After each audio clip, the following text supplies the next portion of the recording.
New at 9, shut it down. That's the request from some people who live and work downtown near Riverside Drive this past Saturday. It opened up for the first time in about a year. Fox 13's Jackie Massey joins us live. Jackie, you talked to a park ranger who says it's more dangerous now for everyone now that it's open. And you know what, Jackie?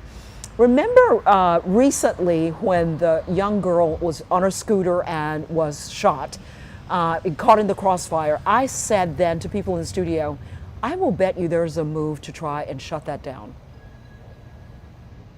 Yeah, and several people want that to happen, including the park ranger and the South Main Association.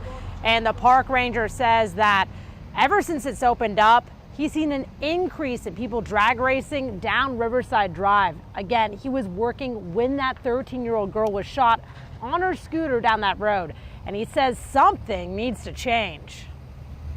The longer we keep it open, it's only a matter of time before somebody gets hurt. Gregory Allen is a park ranger for the Memphis River Parks Partnership. Every day he makes sure the parks are safe and people are following the rules.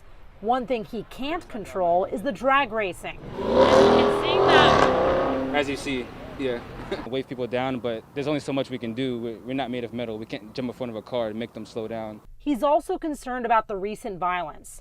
2 Sundays ago, a 13-year-old girl was shot while riding her scooter on Riverside Drive. Officers say it happened when gunfire was exchanged between 2 cars. Allen was there when it happened. Well, the thing is, like I said, we want the parks to be a safe place for people to come back to and make memories. And when you see everyone running towards River Garden, you're just like, oh crap, let me go the opposite way and make sure everything's okay. Allen isn't the only person who wants to see Riverside Drive shut down.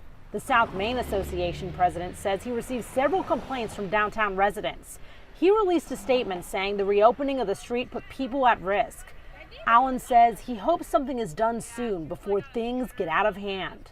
People are going above the speed limit. They're drag racing, they're just partying and speeding, and it's only a matter of time before somebody gets hurt. So Fox 13 reached out to MPD and the city about this, and I'm told that there's no plan to close down Riverside Drive, but there is an increase in police presence right now. Reporting live downtown, Jackie Massey, Fox 13.